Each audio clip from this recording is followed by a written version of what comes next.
was walking with my sisters on a cloudy day after the rains. I was off to the mechanics while they were headed to Mom's shop, just off the corner of our estate square. Our mood and the conversation were both especially good that day. As we talked, my attention was drawn to something right in front of us.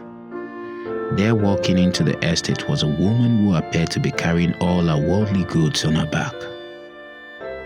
She was carrying a well-worn sign that reads, "I work for food." My heart sank. It moved both in a mixture of sadness and disbelief. We continued with our conversation, but I was lost in the conversation as her image lingered in my mind. We went our separate ways. I had other errands to do, and quickly I set out to accomplish them. I glanced towards the estate square, looking somewhat half-heartedly for the strange visitor. I was fearful, knowing that seeing her again would cause some response. I drove through the estate and saw nothing of her. I made some purchases at the store and got back in my car. Deep within me, the Spirit of God kept speaking to me. Don't go back to the house until you have at least driven once more around the estate. Then, with some hesitancy, I headed back into the estate. As I approached the estate's third corner, I saw her. She was lying on a bench in front of a building with the inscription, "Friends of Jesus," with her head rested on her sack. Feeling both compelled to speak to her yet wanting to drive on, but the empty parking space in front of her seemed to be a sign from God, an invitation to park. I pulled in, got out and approached the estate's newest visitor. "Looking for the pastor?" I asked. "Not really," she replied. "Just resting. Have you eaten today?" "Oh, I had something early this morning." "Would you like to have lunch with me?" I asked. "Do you have some work I could do for you?" "No work," I replied. "I commute here to work every day, but I would like to take you to lunch." "Sure," she replied with a smile. As she began to gather her things, I asked some surface questions. "Where are you headed?" "Ibadan," she replied. "Where are you from?" "Oh, all over, mostly Lagos." "How long have you been working?" 14 years, came the reply. I knew I had met someone unusual. Her face was weathered slightly beyond her 38 years. Her eyes were dark yet clear, and she spoke with an eloquence and articulation that was startling.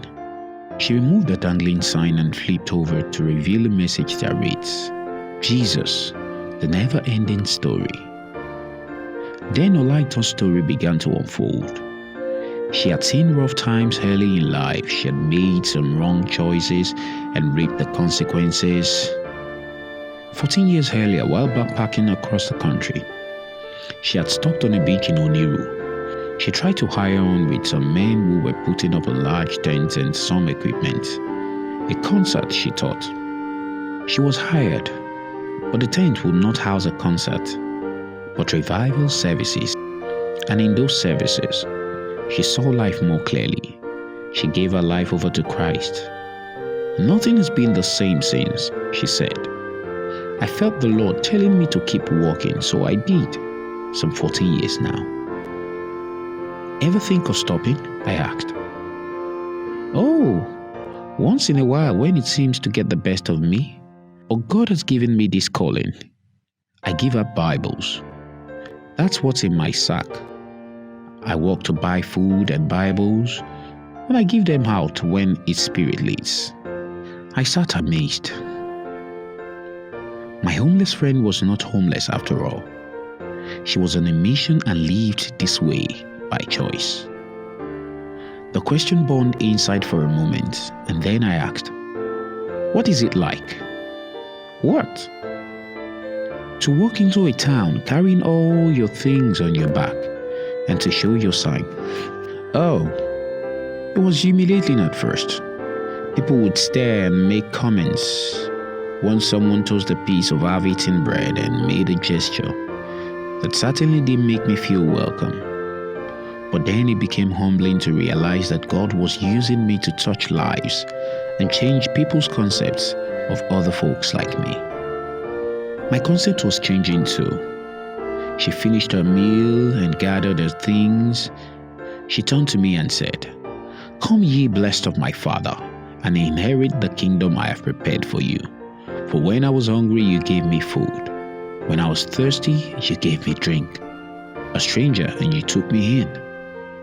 I felt as if we were on holy ground. "Where are you headed from here?" I asked. "Well, there's this amusement park I passed by while I was coming." "Are you hoping to get a job there for a while?"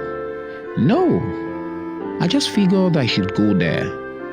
I figure someone under the star right there needs a Bible. So that's where I'm going next." She smiled, and the warmth of her spirit radiated the sincerity of her mission. "Would you sign my autograph book?" she asked. I like to keep messages from folks I meet. I decided to write on a dangling sign that her commitment to her calling had touched my life. I encouraged her to stay strong, and I left her with a verse of scripture from Jeremiah. "I know the plans I have for you, declared the Lord. Plans to prosper you and not to harm you. Plans to give you a future and a hope." "Thanks, man," she said. "I know we've just met, but I love you." "I know," I said. "I love you too. The Lord is good." "How long has it been since someone hugged you?" I asked. "A long time," she replied. And so on the street corner, my new friend and I embraced, and I felt deep inside that I had been changed. She put her things on her back, smiled a winning smile, and said, "See you in the New Jerusalem." "I'll be there," was my reply. She began her journey again. She headed away with her sign dangling from a bedroll and pack of Bibles.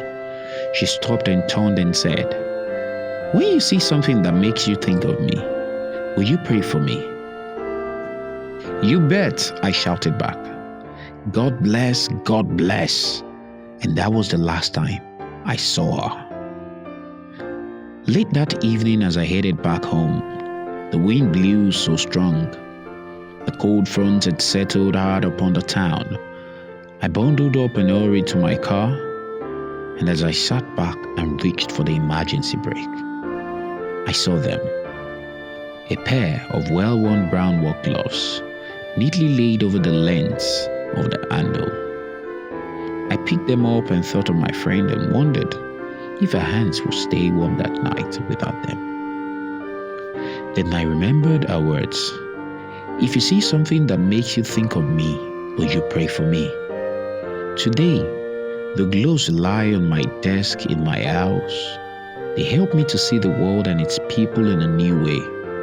And they help me remember those 2 hours with my unique friend and to pray for our ministry. "See you in the New Jerusalem," she said. "Yes, or later, I know I will."